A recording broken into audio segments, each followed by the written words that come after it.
Fala pessoal, tudo bem com vocês? Eu espero que esteja tudo maravilhoso. Para quem não me conhece ainda, o meu nome é Ednei Santos, eu sou terapeuta e estou aqui à disposição para te ajudar, te orientar.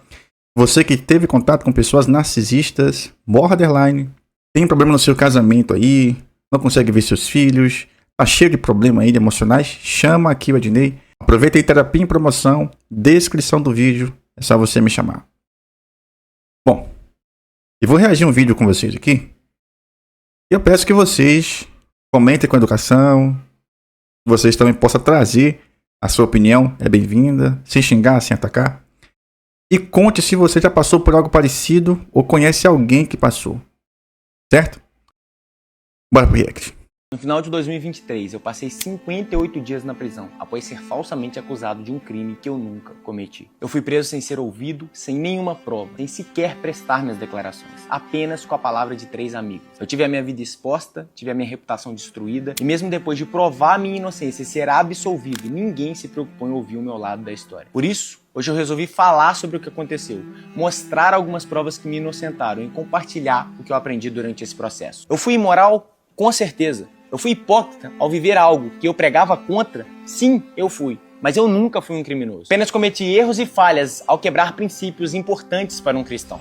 Sobre o caso, no dia 20 de setembro de 2023, eu fui preso enquanto participava de um retiro. Na delegacia, eu descobri que 3 amigas minhas, pessoas do meu convívio com quem eu havia me relacionado, estavam me acusando de um crime. Para não expor ninguém, pois esse não é o objetivo do vídeo, eu vou chamá-las aqui de A, B e C. As 3 eram amigas entre si e também eram minhas amigas, sendo que A e C eram melhores amigas e C era a minha melhor amiga na época. O meu envolvimento com elas foi acontecendo em momentos diferentes, sendo primeiro com A 3 vezes, depois com B 2 vezes e por último com C também 3 vezes. Todos os encontros ocorreram de maneira consensual e natural, surgindo a partir de conversas no Instagram e no WhatsApp. Eu guardo todas as minhas conversas no WhatsApp desde 2014 e graças a isso eu entreguei o meu celular e a minha senha para a polícia sem qualquer resistência, onde constavam não somente as minhas conversas com essas mulheres, mas também conversas de relacionamentos anteriores. As mensagens foram analisadas pela perícia e o relatório final do chefe de investigação, com mais de 50 páginas, concluiu que eu nunca cometi crime algum. Então você deve estar se fazendo a pergunta que eu também me fiz. Por que que do nada 3 amigas minhas resolveram me acusar de um crime que eu não cometi? No decorrer do processo, eu descobri por meio de diversas testemunhas, incluindo amigos em comum entre eu e elas, já que nós éramos do mesmo ciclo social, que as 3 haviam descoberto em um evento onde estavam juntas, que eu havia me relacionado com elas em um curto intervalo de tempo, que teria despertado nelas um sentimento de vingança por se sentirem enganadas. Essa também foi a teoria de 2 policiais no desenrolar do caso ao ver todos os depoimentos. O pai da Cia, após saber da situação e por ser um amigo próximo meu, também se sentiu ferido e traído. Por isso, ele tomou a iniciativa, incentivando que elas me denunciassem para acabar com a minha vida, conforme depoimento de testemunhas. Eu fui preso sem nenhuma prova, apenas com base na palavra delas, que estava cheia de contradições. Foram colhidos 3 depoimentos, 2 na delegacia e 1 diante do juiz. E em todos os depoimentos delas houve várias e várias contradições. Devido a isso, o próprio órgão de acusação, que é o Ministério Público, questionou todas as falas delas, confrontando com todas as mensagens que nós trocávamos. Dentre elas, vou citar algumas das questões que foram levantadas, não só pelo MP, mas também pelo juiz. Primeiro, se eu cometi algo contra A, por que ela ainda se relacionou comigo mais 2 vezes? Segundo, se eu forcei B a fazer algo, por que 2 semanas depois ela voltou a me procurar, falou em casamento, filhos e disse que me pegaria de novo?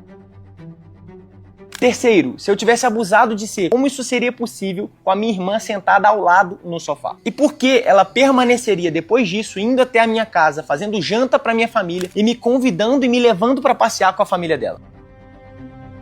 Quarto, porque todas elas permaneceram minhas amigas, conversando comigo normalmente depois de nos relacionarmos, mas no momento exato que descobrem uma das outras, elas resolvem me denunciar.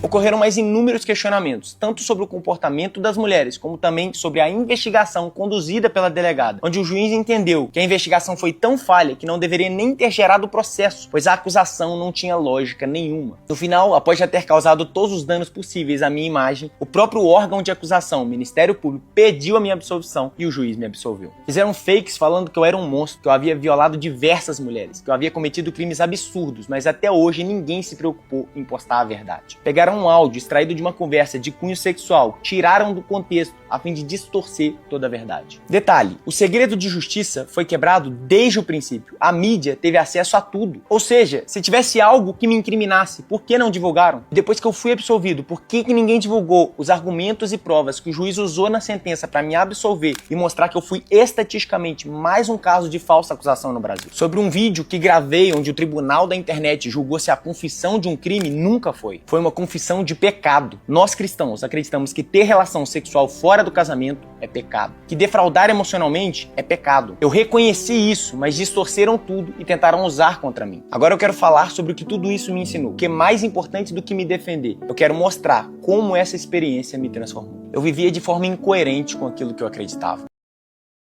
Bom, eu cortei ali porque ele vai dar o testemunho. Se você quiser, você vai lá no perfil dele, tá? E acompanha. Ele vai contar como ele superou. Isso também é importante, mas para a causa aqui no momento agora não é importante. Veja só. Vou dar um recado aqui para os meninos, tá? Quando você se relaciona com uma pessoa e essa pessoa faz parte do seu ciclo de amizade, dificilmente você deveria começar. É uma dica valiosa. Não namore com mulheres do mesmo grupo. Ou não façam isso.